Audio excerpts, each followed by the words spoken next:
Good morning. Thank you for joining me for another 5 good minutes with the Word. I'm Barry Bryson, and we're coming towards the end of our study of the book of Amos, which is part of our larger study of the writing prophets who addressed or were from the northern kingdom. So we studied Jonah and Hosea, and we're finishing up with Amos. And we're in the last chapter of the book of Amos, Amos chapter 9.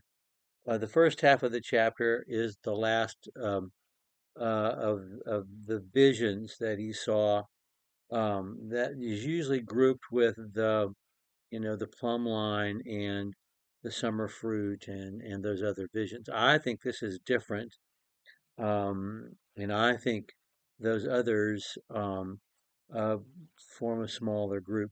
But we have two visions here at the end, one of destruction and one of restoration.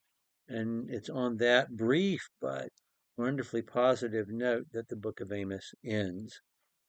We have absolute judgment that's communicated here, the kind of judgment that's described in chapters 1 and 2 for Israel's neighbor. And the northern kingdom is going to be destroyed, and God's decision that it will be destroyed is irrevocable. It will not be as bad as it ought to be. God says that in Hosea. We've already studied that passage. And there will be something of a remnant, and he'll promise that in Amos as well. But right now, let's look at chapter 9, verses 1 through 10. I saw the Lord standing beside the altar, and he said, Smite the capitals, so that the threshold will shake, and break them on the heads of them all. Then I will slay the rest of them with the sword. They will not have a fugitive who will flee, or a refugee who will escape. Though they dig into the grave, Sheol, from there my hand shall take them. Though they ascend to heaven, from there I will bring them down. Though they hide on the summit of Carmel, I will search them out and take them from there. Though they conceal themselves from my sight on the floor of the sea, from there I will command the serpent, and it will bite them. And though they will go into captivity before their enemies, from there I will command the sword that it slay them. And I will set my eyes against them for evil and not for good. And the Lord God of hosts, Yahweh, the God of armies, the one who touches the land so that it melts, all those who dwell in it mourn, and all of it rises up like the Nile and subsides like the Nile of Egypt. The one who builds his upper chambers in the heavens, and has founded his vaulted dome over the earth. He who calls for the waters of the sea, and pours them out on the face of the earth. Yahweh is his name. Are you not as the sons of Ethiopia to me, O sons of Israel, declares the Lord? Have I not brought you up from Israel? Have I not brought up, Israel from the land of Egypt, and Philistines from Kaphtor, and Arameans from Kir? Behold, the eyes of the Lord God are on the sinful kingdom, and I will destroy it from the face of the earth. Nevertheless, I will not totally destroy the house of Jacob, declares the Lord. For behold, I am commanding, and I will shake the house of Israel among all the nations as a grain is shaken in a sieve, but not a kernel will fall to the ground. All the sinners of my people will die by the sword, those who say the calamity will not overtake or confront us.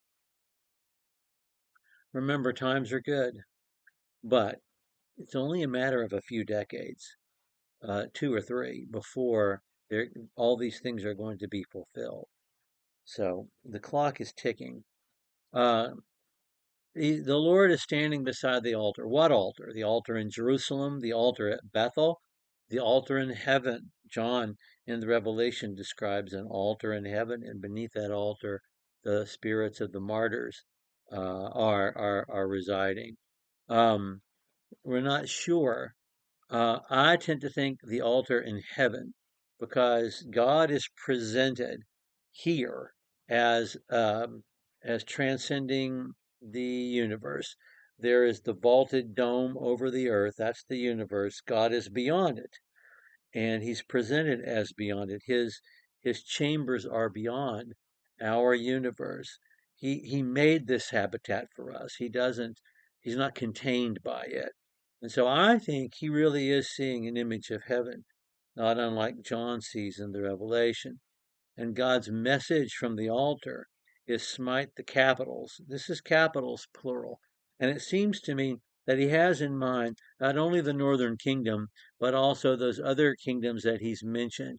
The Philistines, who came to Palestine from the Isle of Crete, and also the Arameans, who came to Palestine from Mesopotamia.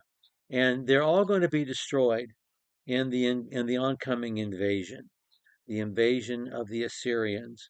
They're all going to be destroyed, and in fact, Judah is going to be nearly destroyed. The armies of the Assyrians are going to destroy everything all the way to the gates of the walls of the city of Jerusalem, and then God will deliver Jerusalem with one angel in one evening. Um, so I think he's talking about all three of these nations, um, and he's going to their beautiful buildings are going to crush them, and those who are not crushed by the destruction of these beautiful buildings are going to be hauled away, and there's no place to hide. You can go all the way up to heaven, I'll get you there. You can dig into the grave, I'll pull you up out of it. You can climb to the top of Mount Carmel. This would have been the highest mountain they would have known in Palestine, snow-covered peak, and then the floor of the ocean. Um, you could climb to the top of Everest or hide at the bottom of Mariana's Trench, and you're not going to hide from me. It reminds us of what David has already written, a song they already know, Psalm 139. Um, when David's writing that, it's a comfort. But this is about God pursuing you for judgment. Um, and he says he's going to send the serpent to bite them, the sea serpent. What does he mean by that? Well, human taxonomy is a human construct, and they didn't have our taxonomy. They don't have kingdom, phylum, class, order, family, genus, and species. And even though those categories have only been of some service to us, and we've had to continually reinvent them. So if something's called a whale or a fish, we should never have any heartburn over it because these are ancient people. They have their own words that they use to describe the world around them. And just because they don't use ours doesn't mean that they're wrong. Um, is he talking about actual, sea snakes? Is he talking about sharks? I don't know.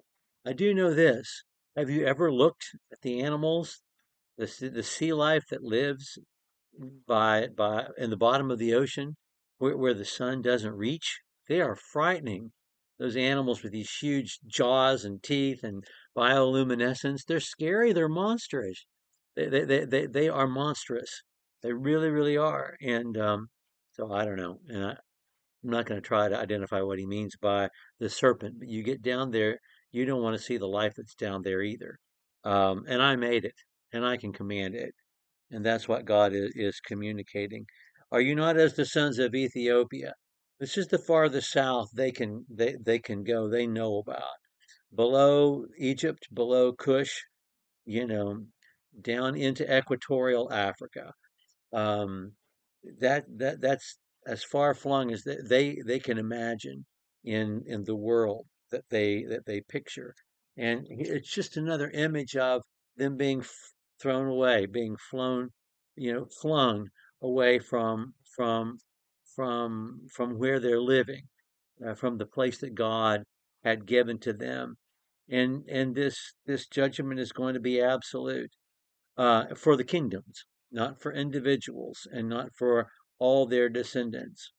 When he says, I'm not going to destroy totally the house of Jacob, I think he has to be including Judah as well, because Judah is going to survive. In fact, some in the northern kingdom are going to survive. We'll talk about that later, but next time we're going to talk about the Messianic age. I've taken 10 of your 5 good minutes, um, and I've taken those 5 and doubled it. So we'll pick up there next time. Thank you for joining me for another 5 good minutes with the Word.